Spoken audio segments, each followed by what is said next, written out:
नमस्कार साथियों, आप लोगों का मिस्टर संस्कृत इस चैनल पे बहुत बहुत स्वागत है। आज का जो हमारा पाठ है वह है आखेटक खाद्य संग्रह से भोजन उत्पादक तक।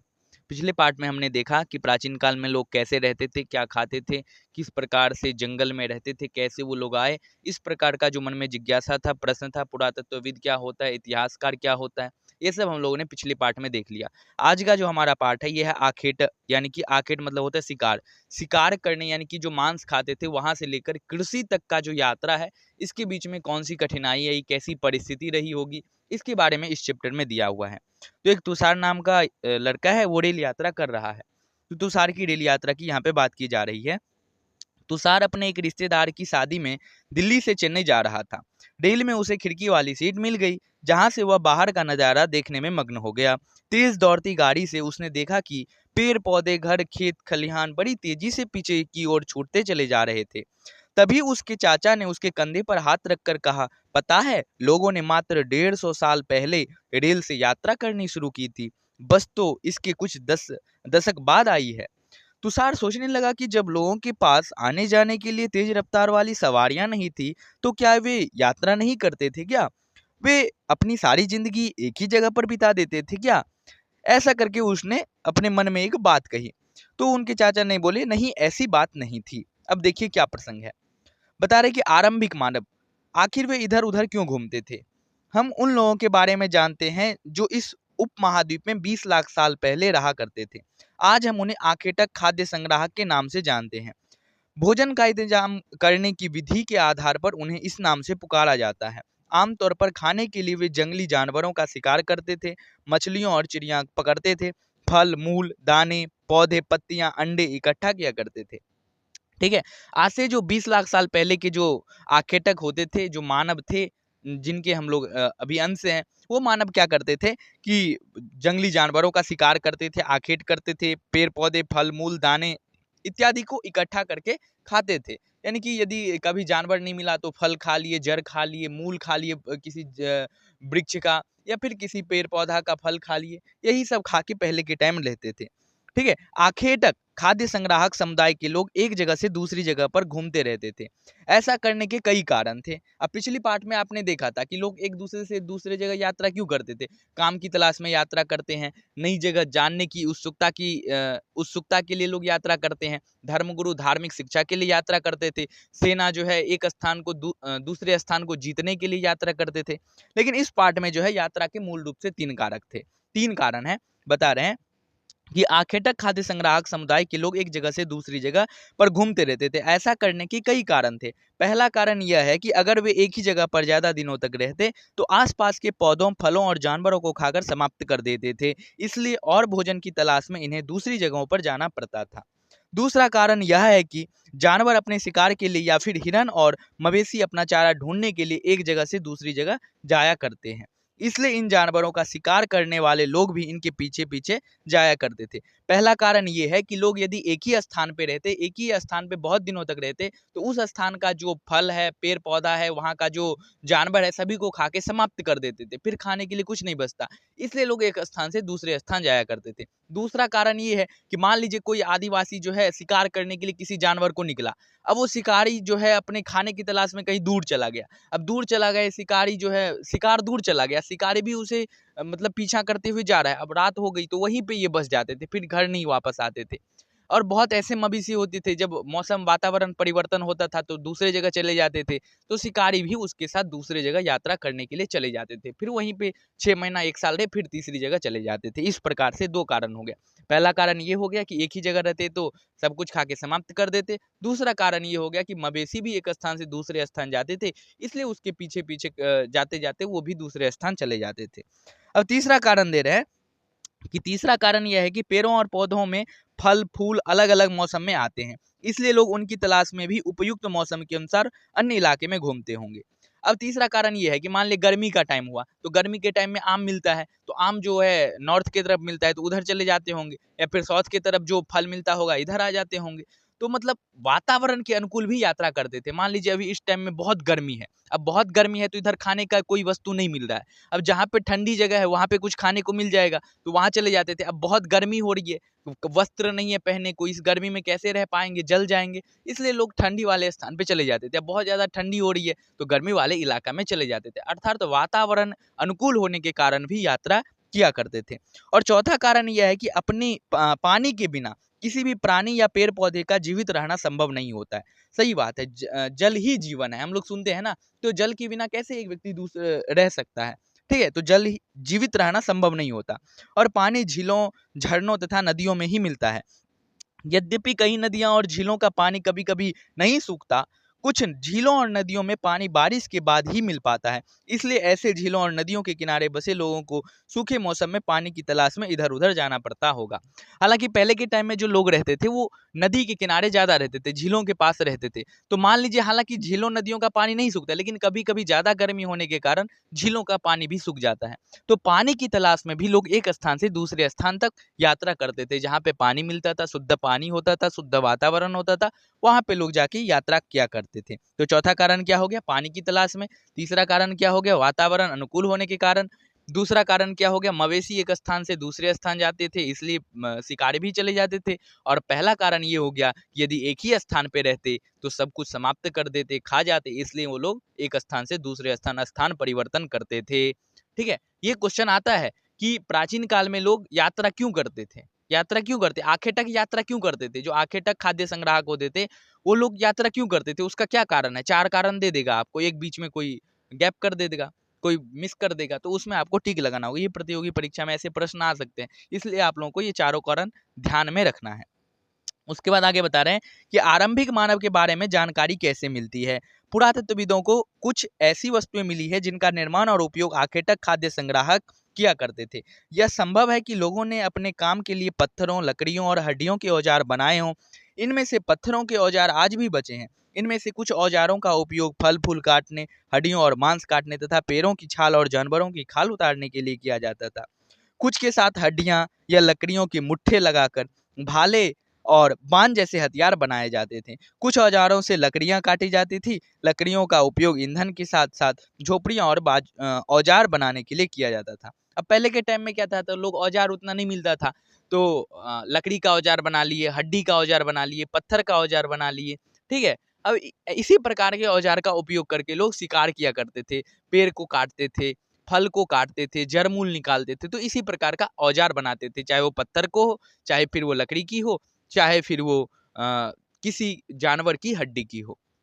ठीक है, उस टाइम में ये लोहा इस्पात वगैरह सब नहीं होता था, इसी प्रकार के लोग जो है वहाँ पे औजार बनाया करते थे। अब यहाँ पे आपको जो है ये दिख रहा होगा, यहाँ पे 2 उदाहरण दिए हैं। ये जो है एक एक से खाल जो है, खाल को नोचते थे, यानी कि जानवरों का खाल उतारते थे, और दूसरा से जो है जड़ का जो मूल होता है, उसका जो जल के यानी कि पेड़ के ऊपर जो छाल होते हैं उसको हटाते थे। ठीक है, तो इस प्रकार से ये जो है पत्थर के हथियार का उपयोग करते थे, पत्थर का जो औजार था उसका उपयोग किया करते थे। आगे बता रहे हैं कि रहने की जगह निर्धारित करना। अब लोग रहते कहाँ थे, मानचित्र 2 को देखो, देखिए ये जो मानचित्र है यही है, 2 मानचित्र, दूसरा मानचित्र यही है। ठीक है, अब बता क्या रहे हैं, इसको पढ़ते हैं। लाल त्रिकोण वाले स्थान वे पुरा स्थल है जहां पर आखेटक खाद्य संग्राहकों के होने के प्रमाण मिले हैं। इनके अलावा भी और कई स्थानों पर आखेटक खाद्य संग्राहक रहते थे। मानचित्र में सिर्फ कुछ गिने चुने स्थान ही चिन्हित किए गए हैं। कई पुरास्थल नदियों और झीलों के किनारे पाए गए हैं। अब देखिए यहाँ जो है पुरा स्थल है जहां पर आखेटक यानी कि त्रिकोण लाल त्रिकोण वाले 3 है। पहला है आपका भीमबेटका जो आपको दिख रहा होगा, ये भीमबेटका हो गया। दूसरा हो गया ये यहाँ पे हुंसी यहाँ पे दूसरा हो गया। और तीसरा हो गया कुर्नूल। कुर्नूल जो है आंध्र प्रदेश में पड़ता है, हुंसी जो है आपका कर्नाटक में पड़ता है, और ये भीमबेटका जो है ये मध्य प्रदेश में पड़ता है। ये 3 जो है पूरा स्थल है। ठीक है, पूरा पाषाण स्थल, इसे हम पूरा पाषाण स्थल कहते हैं। ये प्रश्न पूछ देगा पूरा पाषाण स्थल कितने हैं, तो बोलेंगे 3। कौन कौन सा, भीमबेटका। अब पूछ देगा भीमबेटका कहाँ है, तो मध्य प्रदेश में। हुंसी कहाँ है, तो कर्नाटका में। कुर्नूल कहाँ है, कुर्नूल आंध्र प्रदेश में है। तो इस प्रकार से ये जो 3 है, ये 3 पूरा पाषाण स्थल है। ठीक है, संग्राहक मानचित्र में सिर्फ कुछ गिने चुने स्थान चिन्हित किए गए हैं, कई पुरास्थलों, नदियों और झीलों के किनारे पाए जाते थे। अब देखिए इसमें नवपाषाणिक जो पुरास्थल है, नवपाषाणिक आपको ब्लू कलर में दिख रहा होगा, ये जो है मूल रूप से 8 है। देखिए पहला हो गया आपका मेहरगढ़, पहला कौन सा, ये पाकिस्तान में पड़ता है मेहरगढ़। दूसरा हो गया बुर्जहोम, तीसरा हो गया बिहार में पड़ता है चिराग, बुर्जहोम पड़ता है कश्मीर में। चौथा और पांचवा हो गया ये यूपी में पड़ता है कोल्डीहवा और महागढ़ा। कोल्डीवा और महागढ़ा कहाँ पड़ता है, यूपी में। चिराद कहाँ पड़ता है, बिहार में। दाऊजली हेडिंग कहाँ पे पड़ता है, आसाम में। कहाँ पे पड़ता है दाऊजली हेडिंग, आसाम में। उसके बाद हो गया आपका कितना हो गया, 6 हो गया। सातवां हो गया हुल्लूर, हुल्लूर पड़ता है आपका कर्नाटका में। और पय्यमपल्ली जो है, ये पय्यमपल्ली पड़ता है तमिलनाडु में। ठीक है, इस प्रकार के जो 8 हैं, ये 8 आपके नवपाषाणिक पुरास्थल है। और महापाषाणिक पुरास्थल जो है, महापाषाणिक पुरास्थल मूल रूप से 2 है। पहला है ब्रह्मगिरी और दूसरा है आदि चंडोल। पहला क्या है, ब्रह्मगिरी। ब्रह्मगिरी मेरे ख्याल से शायद ये आंध्रा में ही पड़ता है, और आदि चंडोल जो है ये तमिलनाडु में पड़ता है। ठीक है, तो पूरा पाषाणिक पुरास्थल कितने हैं, पूरा पाषाणिक पुरास्थल 3 है। पहला हो गया भीमबेटका, दूसरा हो गया हुंसी, तीसरा हो गया कुर्नूल। लाल रंग से जो आपको दिख रहा है ये हो गया पूरा पाषाणिक पुरास्थल। ब्लू रंग से जो दिख रहा है आपको, यहाँ से शुरू करते हैं पाकिस्तान से, पाकिस्तान का मेहरगढ़। दूसरा हो गया कश्मीर का बुर्जहोम। तीसरा हो गया आपका ये बिहार का चिराद लीजिए, या फिर यूपी का कोल्डीवा और महागढ़ा लीजिए। तो 1 2 3 4 5 हो गया। छठा हो गया आपका आसाम का दाऊजली हेडिंग, और सातवां हो गया आपका हुल्लूर जो कि कर्नाटका में पड़ता है, और आठवां हो गया पय्यमपल्ली जो कि आपका यहाँ पे तमिलनाडु में पड़ता है। ठीक है, तो इस प्रकार से ये जो 8 जो है नवपाषाणिक पुरास्थल है, 3 पुरापाषाणिक पुरास्थल है, और 2 जो है 2 यहाँ पे आपका महापाषाणिक पुरास्थल है। उसके बाद आरंभिक गांव जो है, ये इनाम गांव को कहा जाता है, जो महाराष्ट्र में पड़ता है। आरंभिक गांव कौन है, तो इनाम गांव, जो कि कहाँ पे पड़ता है, महाराष्ट्र में। आधुनिक नगर हो जाएगा, मुंबई हो गया, कलकत्ता हो गया, ये चेन्नई हो गया, ये सब जो है आधुनिक नगर में गिने जाते हैं। ठीक है, आगे देखते हैं आगे क्या बता रहे हैं। आगे बता रहे हैं, चूंकि पत्थर के उपकरण बहुत महत्वपूर्ण थे, इसलिए लोग ऐसी जगह ढूंढते रहते थे। अब देखिए जहां अच्छे पत्थर मिल सके। अब देखिए एक शैल चित्रकला है जो कि भीमबेटका में मिला है। भीमबेटका का गुफा बहुत नामी है, वहां पे जो है शैल चित्रकला मिला है। वहां के जो लोग रहते थे, वहां जो आदिवासी रहते थे, वो गुफा के अंदर एक चित्रकला बनाए थे, जिसे शैल चित्रकला के नाम से जाना जाता है। ठीक है, इनमें से क्या पता चलता है कि देखिए एक शैल चित्र, इस चित्र के बारे में बताओ। जिन गुफाओं में लोग रहते थे उनमें से कुछ की दीवारों पर चित्र मिले हैं। इनमें से कुछ सुंदर उदाहरण मध्य प्रदेश और दक्षिण उत्तर प्रदेश के गुफाओं से मिले मिले चित्र हैं। इनमें जंगली जानवरों का बड़ी कुशलता से सजीव चित्रण किया गया है। अब देखिए मध्य प्रदेश में कौन है, भीमबेटका, और यूपी में कौन है, कोल्डीवा और महागढ़। तो इन तीनों स्थान पे जो आदिवासी पहले रहते थे, यानी कि जो प्राचीन काल में जो वहाँ पे मानव रहते थे, उन्होंने अंदर में जो है चित्रकला की है। कितने अच्छी तरह से यहाँ पे सजीव जानवर का चित्रकला की है। ठीक है, अब आगे देखते हैं। देखिए यही है गुफा, ये जो है ये भीमबेटका का गुफा यहाँ पे आपको दिखाया जा रहा है।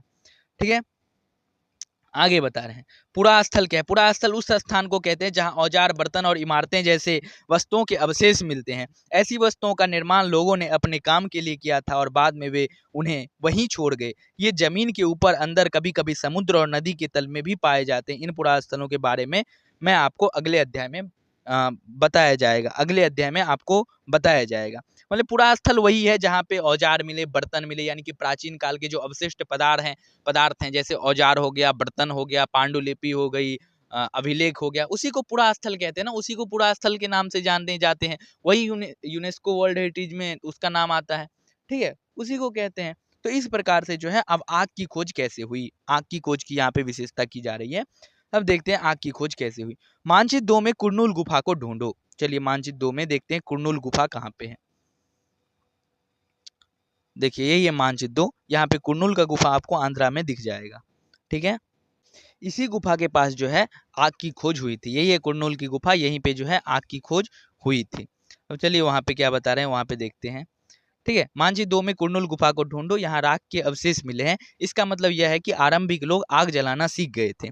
आग का इस्तेमाल कई कार्यों के लिए किया गया होगा, जैसे कि प्रकाश के लिए, मांस भूनने के लिए और खतरनाक जानवरों को दूर भगाने के लिए। ठीक है, आग का जो वहाँ पे आविष्कार था वो पूरा स्थल में ही हो गया था, पूरा प्राचीन स्थल में ही हो गया था, पूरा पाषाण काल में ही आग की खोज हो गई थी, जो कि उसका समय बताया जाता है 20 लाख से 12,000 साल तक। ठीक है, उसी टाइम में आग की खोज हो गई थी। कहाँ पे हुई थी, तो कुर्नूल की गुफा में। ये हमेशा याद रखिएगा कि आग की खोज कहाँ पे हुई थी, कुरनूल गुफा में। शैल चित्रकला कहाँ पे मिला था? भीमबेडका में। शैल चित्र कहाँ पे मिला था? भीमबेडका, महागढ़ा, कोलडीवा। भीमबेडका कहाँ पे है? मध्य प्रदेश में। कोलडीवा महागढ़ा कहाँ पे है? तो यूपी में। आग की खोज किस में हुई थी? कुरनूल में। कुरनूल कहाँ है? तो आंध्रा में है। ठीक है, अब आगे देखते हैं।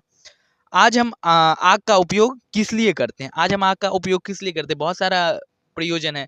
कभी कभी ठंडी में लोग, ठंडी ज़्यादा लगती है तो आग का उपयोग करते हैं। भोजन बनाने के लिए आग का उपयोग करते हैं। बहुत यहाँ पे है। अब नाम और तिथियों के बारे में है कि कैसे ये नामकरण जो हम इतिहास का करते हैं कैसे करते हैं। हम जिस काल के बारे में पढ़ रहे हैं, पुरातत्वविदों ने उनके बड़े बड़े नाम रखे हैं। आरंभिक काल को वे पुरा का पाषाण काल कहते हैं। यह दो शब्दों पुरा यानी प्राचीन और पाषाण यानी पत्थर से बना है। यह नाम पुरास्थलों से प्राप्त पत्थर के औजारों के महत्व को बताता है। पुरा पाषाण काल 20 लाख साल पहले से 12,000 साल तक पहले के दौरान माना जाता है। जो कि मैंने आपको बताया था कि 20 लाख से लेकर 12,000 तक का जो साल है, यानी कि इतिहास का सबसे बड़ा जिसे काल कहा जाता है वो होता है पुरा पाषाण काल। यानी कि सबसे बड़ा जो इतिहास का काल है वो कौन सा है? पुरा पाषाण काल। ठीक है, जो कि 20 लाख से लेकर 12,000 साल तक को माना जाता है। ठीक है, इस काल को भी 3 भागों में विभाजित किया गया है: आरंभिक, मध्य एवं उत्तर पुरा पाषाण काल। मानव इतिहास के लगभग 99% कहानी इसी काल के दौरान घटित हुई। यानी कि मानव की जो है 99% जो कहानी है, जैसे आग जलाना, खाना बनाना, रहना, जितनी भी मानव की जो घटित घटना हुई है वो इसी में हो गई थी। ठीक है, जिस काल में हमें पर्यावरणीय बदलाव मिलते हैं उसे मेसोलिथ यानी कि मध्य पाषाण युग कहते हैं। इसका समय लगभग 12,000 साल से पहले से लेकर 10,000 साल पहले तक माना जाता है। यानी कि जिस समय में जलवायु परिवर्तन हुआ, वातावरण में अनुकूलता आई, वो होता है मध्य पाषाण काल में, जिसमें जलवायु परिवर्तन हुआ, लोगों ने मछली को अपना भोजन मानने लगा। ठीक है, उसके बाद कृषि होने लगा। तो ये सब जो काम होते हैं ये मध्य पाषाण काल में थोड़ी थोड़ी शुरू होने लगती है, जलवायु परिवर्तन होने के कारण। 10,000 साल पहले तक माना गया है। इस काल के पाषाण औजार आमतौर पर बहुत छोटे होते थे। इन्हें माइक्रोलिथ यानी लघु पाषाण कहा जाता है। प्रायः इन औजारों में हड्डियां या लकड़ियां के मुट्ठे लगे हंसिया और आरी जैसे औजार मिलते थे। साथ साथ पुरा पाषाण युग वाले औजार भी इस दौरान बनाए जाते रहे होंगे। ठीक है, अगले युग की शुरुआत लगभग 10,000 साल पहले से होती है। इसे नवपाषाण युग से जाना जाता है। नवपाषाण का क्या मतलब होता होगा? हमने कुछ स्थानों के नाम दिए हैं। अगले अध्याय में तुम्हें ऐसे अनेक नाम मिलेंगे। अक्सर हम पुराने स्थानों के लिए उन नामों का प्रयोग करते हैं जो आज प्रचलित है, क्योंकि हमें ज्ञात नहीं है कि उस काल में इनके क्या नाम है।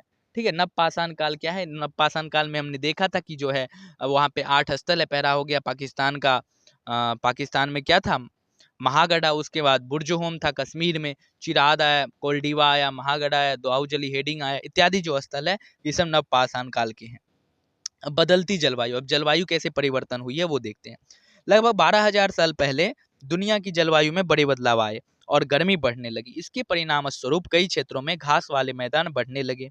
इससे हिरन, बारहसिंगा, भेड़, बकरी और गाय जैसे अन्य जानवरों की संख्या बढ़ी जो घास खाकर जिंदा रह सकते थे। यानी कि जैसे मैंने आपको पहले बताया कि मध्य पाषाण युग में क्या हुआ कि जलवायु परिवर्तन हुआ, और जलवायु परिवर्तन होने के कारण लोगों का जो खाना था वो अब मवेशियों पर भी होने लगा। यानी कि परिवर्तन हुआ तो जो घास खाने वाले प्राणी थे वो जीवित हो गए, जीवित होने लगे, क्योंकि उन्हें घास, जैसे गाय, भेड़, बकरी इत्यादि जो भी घास खाते हैं वो जीवित हुए। और मवेशी जो होते थे वो पशुपालन करना भी प्रारंभ किए और जानवर का शिकार तो करते ही थे। ठीक है, जिंदा रह सकते थे।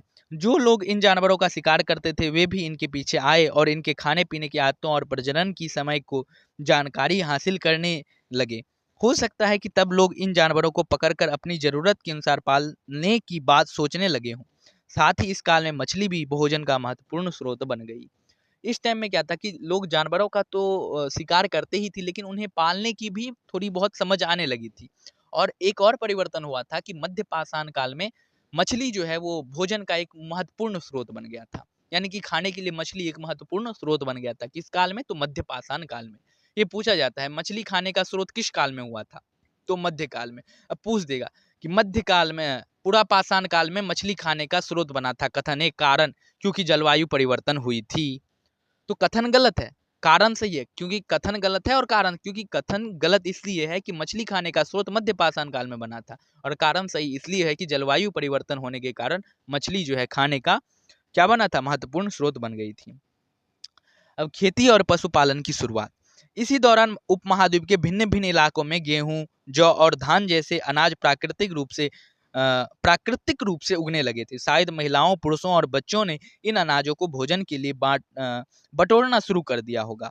साथ ही वे यह भी सीखने लगे होंगे कि यह अनाज कहाँ उगते थे और कब पककर तैयार होते थे। ऐसा करते करते लोगों ने इन अनाजों को खुद पैदा करना सीख लिया होगा। इस प्रकार धीरे धीरे वे कृषक बन गए होंगे। इसी तरह लोगों ने अपने घरों के आसपास चारा रखकर जानवरों को आकर्षित करे उन्हें पालतू बनाया होगा। सबसे पहले जिस जंगली जानवर को पालतू बनाया गया वह कुत्ते का जंगली पूर्वज था। धीरे धीरे लोग भेड़, बकरी, गाय और सूअर जैसे जानवरों को अपने घरों के नजदीक आने को उत्साहित करने लगे। जैसे ऐसे जानवर झुंड में रहते थे और ज्यादातर घास खाते थे। अक्सर लोग अन्य जंगली जानवरों के आक्रमण में इनकी सुरक्षा किया करते थे। ठीक है, और इस तरह धीरे धीरे वे पशुपालक बन गए। यानी कि प्राचीन काल में क्या था कि सबसे पहले जिस जानवर को पालतू बनाया गया था वो एक कुत्ता था, और कुत्ता का जो यानी कि कुत्ता भी नहीं था, उसका जो प्रजाति था यानी कि प्राचीन प्रजाति, उसको पालतू बनाया गया था। ठीक है, उसके बाद जो है आपका भेड़ हो गया, बकरी हो गया, गाय हो गया, इत्यादि जो जानवर होते हैं इसको पालतू बनाया गया था। लेकिन सबसे पहले जो पालतू बनाया गया था, जो जानवर पालतू बनाया गया था, वो कुत्ता का प्रजाति था। कुत्ते के कोई जंगली पूर्वज होंगे, उसी को पालतू बनाया गया था। ठीक है, अब लोग इस टाइम में खाने के बारे में थोड़ा सोचने लगे। अन्न कहाँ से आते हैं, कैसे उपजते हैं, इसके बारे में इस टाइम में सोचने लगे थे। आगे बता रहे हैं कि घरेलूकरण की प्रक्रिया। अब ये प्रक्रिया है घरेलूकरण की। इसमें देख रहे हैं कि लोगों द्वारा पौधे उगाने के लिए जानवरों की देखभाल करने के लिए घरेलूकरण की प्रक्रिया का नाम दिया गया था। अपनाए गए ये पौधे तथा जानवर अक्सर जंगली पौधों तथा जानवरों से भिन्न होते हैं। इसकी वजह यह है कि इस प्रक्रिया के तहत अपनाए गए पौधों या जानवरों को लोग चयन करते हैं। उदाहरण के तौर पर लोग उन्हीं पौधों तथा जानवरों का चयन करते हैं जिनकी बीमार होने की संभावना कम हो। यही नहीं, लोग उन्हीं पौधों को चुनते हैं जिनसे बड़े दाने वाले अनाज पैदा होते हैं।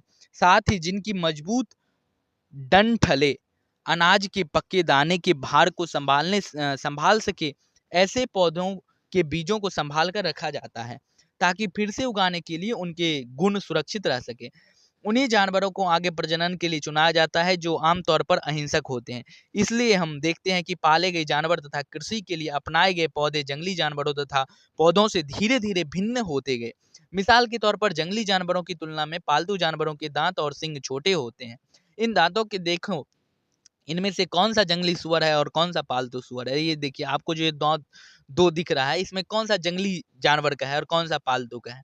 ठीक है, इसमें साफ पता चल जाता है कि कौन सा जंगली जानवर का है और कौन सा पालतू का है। यह प्रक्रिया पूरी दुनिया में धीरे धीरे चलती रही। यह करीब 12,000 साल पहले शुरू हुई। वास्तव में आज हम जो भोजन करते हैं वो इसी प्रक्रिया की वजह से है। कृषि के लिए अपनाई गई सबसे प्राचीन फसलों में गेहूं तथा जौ आते हैं। इसी तरह सबसे पहले पालतू बनाए गए जानवरों में कुत्ते के बाद भेड़, बकरी आते हैं। ठीक है, इस प्रकार से ये जो है आपका सबसे पहले जो इसे बनाया गया था जानवर पालतू, वो था कुत्ता। उसके बाद भेड़, बकरी इत्यादि जो जानवर हैं इसको पालतू बनाया गया था। ठीक है, उसके बाद एक नया जीवन शैली के बारे में बता रहे हैं कि एक नवीन जीवन शैली। तुम किसी पौधे के बीज को बोकर देखो, तुम पाओगे कि इसे विकसित होने में कुछ वक्त लगता है। इनमें से कुछ दिन, महीने या फिर साल तक लग सकता है। इसलिए जब लोग पौधे पौधे उगाने लगे तो उनकी देखभाल के लिए उन्हें एक ही जगह पर लंबे समय तक रहना पड़ा था। बीज बोने से लेकर फसलों की पकने तक, पौधों की सिंचाई करने, खरपतवार हटाने, जानवरों और चिड़ियों से उनकी सुरक्षा करने, ऐसे बहुत से काम शामिल थे। कटाई के बाद अनाज का उपयोग बहुत संभाल कर करना पड़ता था।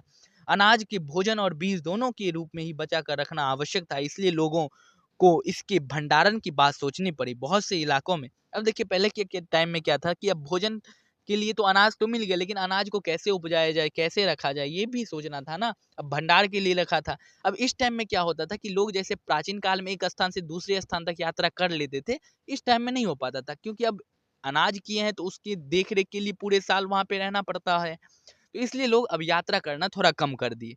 ठीक है, क्योंकि अनाज को संरक्षण करना होता है, उसका भंडारण करना होता है, उसको कैसे बोना है, उसके बाद उसको सुरक्षा करना है, तो बहुत कुछ देखना पड़ता है। इसलिए लोग अब यात्रा करने में थोड़ी हिचकते थे, यात्रा अब ज्यादा नहीं किया करते थे।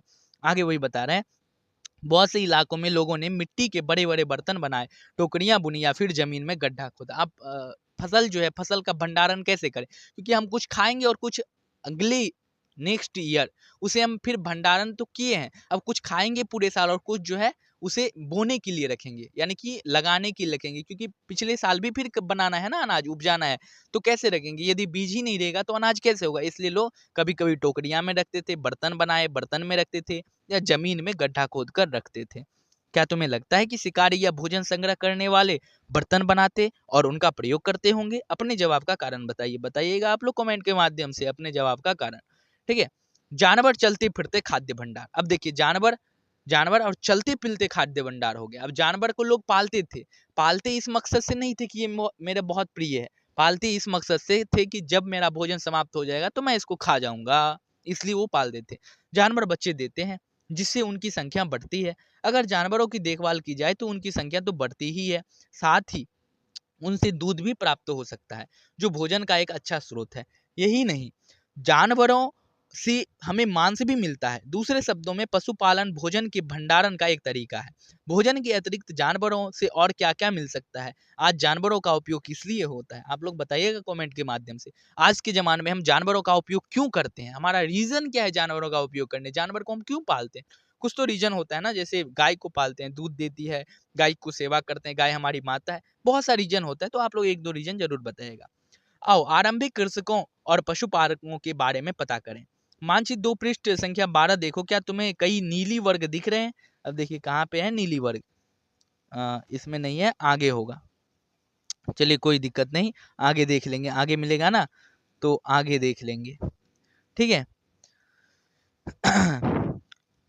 क्या तुम्हें कई नीली वर्ग दिख रहे हैं? पता है इनमें से प्रत्येक बिंदु उस जगह को दर्शाता है जहां पुरातत्वविदों, शुरुआती कृषकों और पशुपालकों के होने के साक्ष्य मिले। ये पूरे उपमहाद्वीप में पाए गए हैं।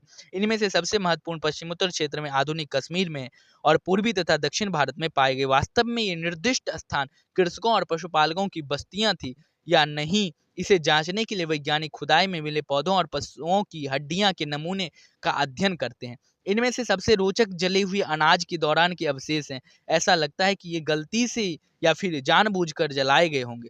वैज्ञानिक इन अनाजों के दानों की पहचान कर सकते हैं। इस तरह हमें पता चलता है कि इस महाद्वीप के विभिन्न भागों में बहुत सारी फसलें उगाई जाती रही होंगी।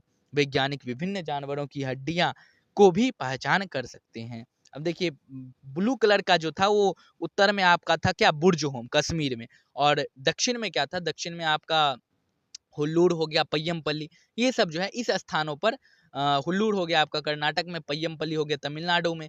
इन स्थानों पर जो है क्या हुआ कि अनाज के कुछ अवशेष मिले थे, यानी कि लोगों के रहने का, यानी कि पता ऐसे चला कि कुछ छानबीन हुआ, खोदा गया, कोई गुफा उफा मिला, तो इससे पता चला कि लोग यहाँ पे रहते हैं, क्योंकि अनाज जला हुआ अनाज मिला। वैज्ञानिक रिसर्च की, जिससे पता चला कि यहाँ पे लोग रहते थे।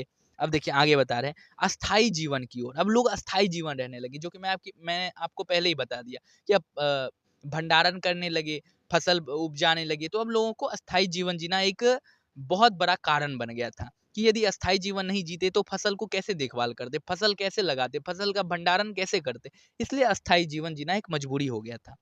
पुरातत्वविदों को कुछ पुरास्थलों पर झोपड़ियां और घरों के निशान मिले हैं, जैसे कि बुर्ज-होम वर्तमान कश्मीर के लोग गड्ढे के नीचे घर बनाते थे, जिन्हें गर्तावास कहा जाता है। इनमें उतरने के लिए सीढ़ियां होती थी, इससे उन्हें ठंड के मौसम में सुरक्षा मिलती होगी। पुरातत्वविदों को झोपड़ियों के अंदर और बाहर दोनों ही स्थान पर आग जलाने की जगहें मिली हैं। ऐसा लगता है कि लोग मौसम के अनुसार घर के अंदर या बाहर खाना पकाते होंगे। जैसे कि आपको मैं बताया कि पहले कि बुर्ज होम जो है एक नवपाषाणिक पुरास्थल है, जो कि आधुनिक कश्मीर में अवस्थित है।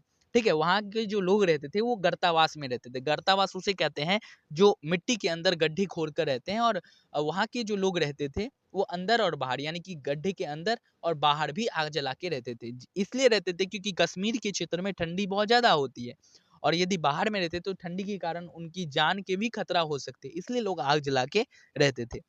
बहुत सारी जगहों से पत्थर के औजार भी मिले हैं। इनमें से कई ऐसे हैं जो पूरा पाषाण युगीन उपकरणों से भिन्न है, इसलिए इन्हें नवपाषाण युग का माना गया है।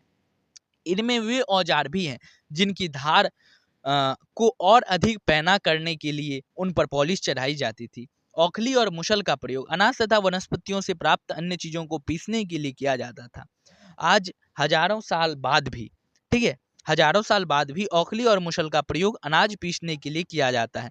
उसी तरह प्राचीन प्रस्तरण युगीन औजारों का निर्माण और प्रयोग लगातार होता रहा। कुछ औजार हड्डियां से भी बनाए जाते हैं। देखिए ये जो है प्राचीन काल का औजार है। देखिए कितना दिव्य लग रहा है ये औजार। देख रहे हैं ना, ये पत्थर का बनाया गया औजार है। इससे लोग क्या करते थे, तो जो जानवर का खाल है, खाल को उतारते थे, पेड़ का छाल जो है उसको उतारते थे, हटाते थे। तो इन सब कामों में ये जो औजार है ये काम आता था।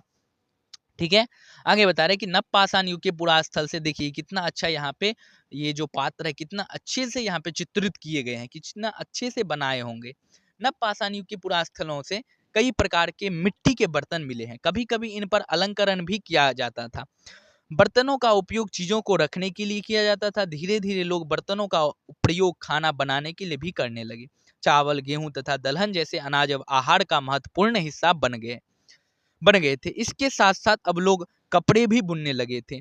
इसके लिए कपास जैसे आवश्यक पौधे उगाए जा सकते थे।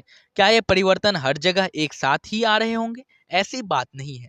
एक तरफ जहां कई जगहों पर स्त्री पुरुष शिकार और भोजन संग्रह करने का काम करते रहे थे, वहीं अन्य लोगों ने हजारों सालों के दरमियान धीरे धीरे खेती और पशुपालन को अपना लिया।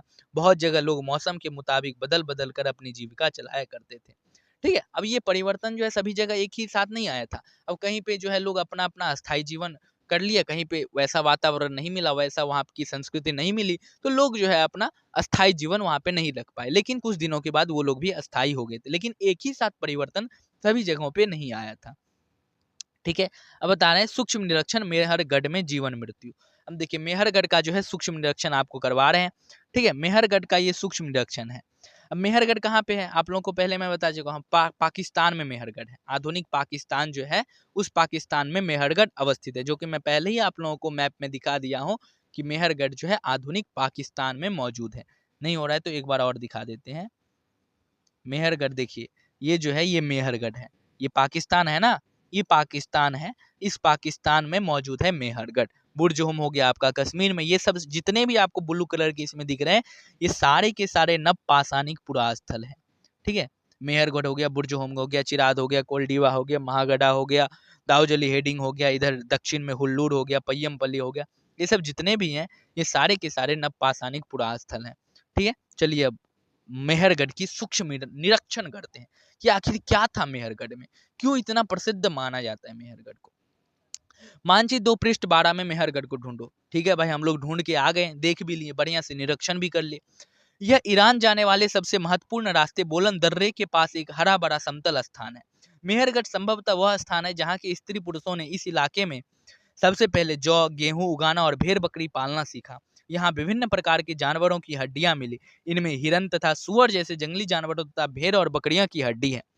ठीक है, यहाँ जो है मेहरगढ़, ये मेहरगढ़ जो है एक बुलंद दर्रे के पास है, यानी कि यहीं पे 8000 साल पहले जो आप पढ़े थे पिछले अध्याय में, स्त्री और पुरुष मिलकर गेहूं और जौ की जो खेती की थी इसी स्थान पे की थी, मेहरगढ़ में ही की थी। ये पूछ सकता है कि स्त्री और पुरुष मिलकर 8000 साल पहले गेहूं और जौ की खेती किस स्थान पे की थी? मेहरगढ़।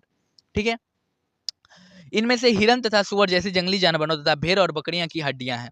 मेहरगढ़ में इसके अलावा चौकोर तथा आयताकार घरों के अवशेष भी मिले हैं। प्रत्येक घर में 4 या उससे ज्यादा कमरे हैं, जिनमें से कुछ संभवतः भंडारण के काम आते होंगे और कुछ मृत्यु के बाद सामान्यतया मृतक के सगे संबंधी उसके प्रति सम्मान जताते हैं। लोगों की आस्था है कि मृत्यु के बाद भी जीवन होता है, इसलिए कब्रों में मृतक के साथ कुछ सामान भी रखे जाते थे मेहरगढ़ में। अब देखिए मेहरगढ़ में जो है ये देखिए, ये जो आपको चित्र में दिख रहा होगा, ये 4 इस प्रकार से कमरे बनाते थे। इसमें से जो है कुछ कमरे भंडारण के लिए काम आते होंगे और कुछ कमरे में लोग अपने जीवन वहाँ पे व्यतीत करते होंगे। कुछ कमरे में रहते होंगे, कुछ कमरे में अनाज का भंडारण करके रखते होंगे। ठीक है, इस प्रकार से ये देखिए आपको चित्र में दिख रहा है ना, इस प्रकार से वहाँ पे कमरे बनाए जाते थे। ये देखिए इसी प्रकार से कमरे होते हैं मेहरगढ़ में। मेहरगढ़ वर्तमान में कहाँ पे है? पाकिस्तान में मौजूद है। ठीक है, में ऐसी कई कब्र मिले हैं। एक कब्र में एक मृतक के साथ एक बकरी को भी दफनाया गया था। संभवतः इसे परलोक में मृतक के खाने के लिए रखा गया होगा। अब देखिए ये जो मृतक है, इस मृतक के साथ एक बकरी को दफना दिया गया। वहाँ के लोग जानते थे, मतलब कोई मर जाता था तो उसके साथ उसके प्रति सम्मान जताते थे। अरे भाई हमारा आदमी चला गया है, आज भी जताते हैं, हम सम्मान जताते हैं उनके प्रति, अपना जो संवेदनाएं वो प्रकट करते हैं। ठीक है, तो उस टाइम में भी मानव जो है वो प्रकट करते थे। तो ऐसे ही कोई एक मर गया है व्यक्ति, उसके साथ जो है बकरी को दफना दिया। बकरी को इसलिए दफना दिया कि शायद ये व्यक्ति जो है बकरी ज्यादा खाता होगा, इसलिए बकरी को दफना दिया, या बकरी उसका बहुत प्रिय होगा इसलिए बकरी को इस व्यक्ति के साथ दफना दिया है। ठीक है, ये कहाँ पे दफनाया गया है। अब पूछ सकता है कि बकरी के साथ किस स्थान पर एक मनुष्य को दफनाया गया, तो उत्तर क्या देना है, मेहरगढ़ में। बकरी के साथ मनुष्य को कहाँ दफनाया गया है, तो मेहरगढ़ में। कहाँ पे दफनाया गया है, तो मेहरगढ़ में। ठीक है, मेहरगढ़ में क्या मिला है, 4 कमरे वाले मकान कहाँ पे मिले हैं, तो मेहरगढ़ में। 4 कमरे वाले मकान कहाँ पे मिले हैं, तो मेहरगढ़ में। ये सब हमेशा याद रखना है। ठीक है, ये तो अब पाठ समाप्त हो गए, इसको देख लेते हैं। कुछ उपयोगी शब्द है, आखेटक, खाद्य संग्राहक, पुरा स्थल, उद्योग स्थल, आवासीय स्थल। ठीक है, ये सब यहाँ पे जो है कुछ लघु पाषाण, कृषक, पशुपालक, नवपाषाण, कब्र, इस प्रकार से हम जो है इन पाठों का जो है प्रश्नोत्तरी भी करवाएंगे। अतः आप लोग चिंता ना लें, इस पाठ को अवश्य ही प्रतिदिन आके पढ़ें। हम इस पाठ को पूर्ण प्रयास करेंगे प्रश्नोत्तरी करवाने का भी। ठीक है, यदि आप लोग इस चैनल पे नए हैं तो चैनल को सब्सक्राइब कर लें। यदि यह पाठ आप लोगों को अच्छा लगा तो पाठ को लाइक करें, शेयर करें अपने मित्रगणों के पास, और कमेंट के माध्यम से अवश्य ही प्रश्न पूछें। तब तक के लिए बहुत बहुत धन्यवाद। मिलते हैं अग्रिम अध्याय में, अग्रिम अग्रिम ऐतिहासिक शब्दों के साथ, अग्रिम ऐतिहासिक पलों के साथ। तब तक के लिए आप लोगों को बहुत बहुत धन्यवाद। यदि चैनल पे नए हैं तो चैनल को अवश्य रूप से सब्सक्राइब कर लें। पुनः एक बार बहुत बहुत धन्यवाद। मिलते हैं अग्रिम अध्याय।